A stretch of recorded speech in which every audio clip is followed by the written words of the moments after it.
All right, great. So we're talking about season 2 of Name That Tune. It returns right here to Fox 5 next week. We've got host Jane Krakowski, band leader Randy Jackson joining us this morning. Good morning. Good morning. Thank you for having us. Thank you for having us. Yeah. Thank you guys for joining us. First and foremost, we're coming to you from Washington, D.C., so I got to admit, we got to root for the hometown. Vernon Davis is one of the contestants this year. He's from right here in Washington. He played right here in Washington, so we've got to support him. Vernon's great.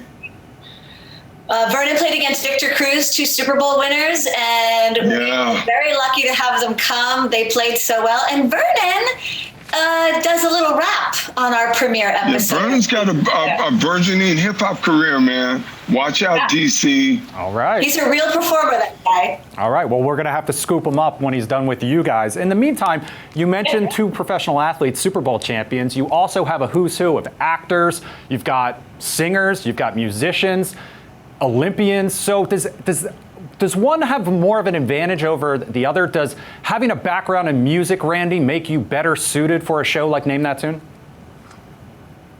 You would think, but not really, because, I know a lot of songs myself. I don't know if I can correctly name the title. It's a lot harder than it seems, but as you watch, you might be shocked who's better than somebody else on this show. That's the great part about it. It's a party and you never know what's going to happen. Just when you think it's going to happen, maybe slightly the opposite. You gotta watch, man. It's a load of fun, right, Jane?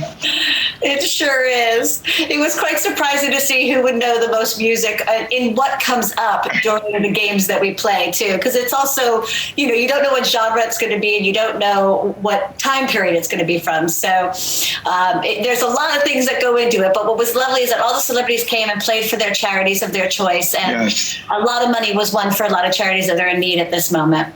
I was going to ask you about that. And it's fun because they're all so competitive. See, I was going to just ask you about that. So you've got these groups going against each other, similar backgrounds maybe. I mean, cast members from 90210 playing for such a great cause. How does that kind of change the game a little bit? I think they're all very competitive. As Jane said, they're playing for their charities, which is a great thing. It's a great thing to give back, especially at this time. There's so many people in need, so many charities in need of money. So we love that. But they're going at it, man. That's the fun of this, because you think you know, but Jane, you may not really know, do you?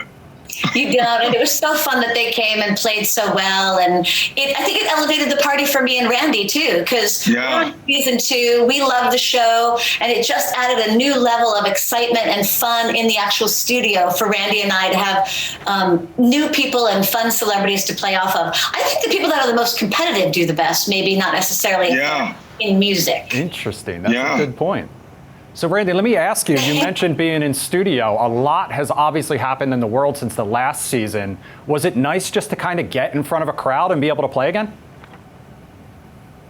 It was really nice for us because, the energy, we feed off the energy because Jane and I are live performers as well. So, you love that. You love the camaraderie that we have. We love each other. It's a fun time. And the audience is yelling out names, no name. It's a riot. It's really a Fox party, dude. I'm telling you. That sounds amazing. Jane, let me ask you, what genre would you absolutely crush, and which genre do you think would give you the hardest time? Interesting. Obviously, I think if there was a Broadway category, I think I would have the leg up in Broadway. I do a lot of musicals, and I love that world. And I might be able to get the exact title. I don't think you'd expect it, but I think I know a lot of funk for some reason, Randy. Yeah, you do. You really do. Yeah, so 70s funk is kind of one of my little niches that you would not expect. What about you, Randy? Where would you score the highest? I would probably score the highest in pop or rock or R&B or hip hop or any of that, but classical. No. Classical and Broadway, I probably wouldn't score as high. Okay. I love it. Jane, let me ask you a question. Did you have to do a lot of arm twisting to get your buddy Titus on the show, or was he volunteering and knocking down your door to be there?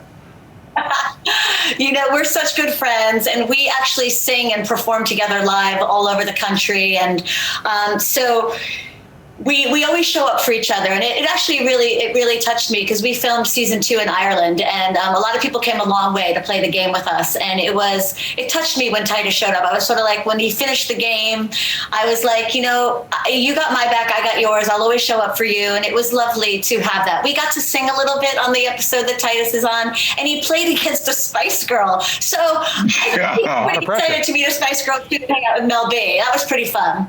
Well, hopefully, Yeah, that was great.